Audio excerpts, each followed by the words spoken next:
সালামু আলাইকুম রহমতুল্লাহ।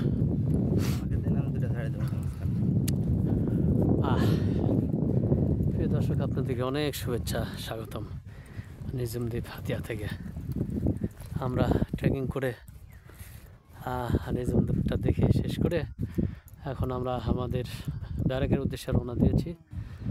চলুন, ঐতিহাসিক নিঝুম দ্বীপ। আসলে এই দ্বীপটা যতদূর জানা যায় 2001 সালে দ্বীপটা জেগেছে এবং বাংলাদেশের জাতীয় উদ্যান হিসেবে কিন্তু এটা তৈরি হয়েছে, স্বীকৃতি পেয়েছে, যার ফলে অনেক পর্যটক এখানে আসে, দেখে বাংলাদেশের এই ঐতিহাসিক প্লেসটা।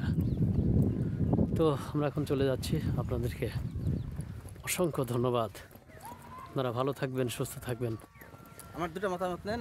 নিঝুম দ্বীপ থেকে আপনাদের শুভেচ্ছা জানাচ্ছি।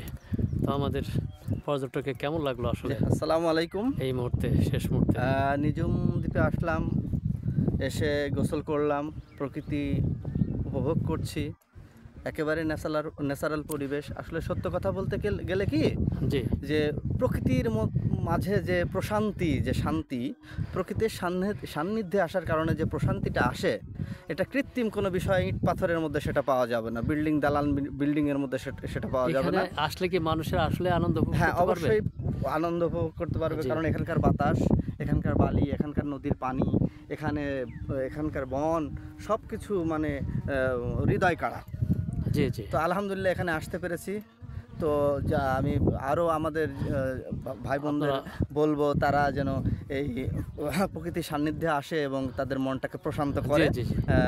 এই জন্য আমার পক্ষ থেকে সবাইকে তো আপনাকে অসংখ্য ধন্যবাদ, শুভেচ্ছা জানাচ্ছি নিঝুম দ্বীপ থেকে। ধন্যবাদ। প্রিয় দর্শক, আপনাদেরকেও ধন্যবাদ জানাচ্ছি এবং আবারও দেখা হবে কোনো একদিন, কোনো সময়। আপনারা ভালো থাকবেন, সুস্থ থাকবেন।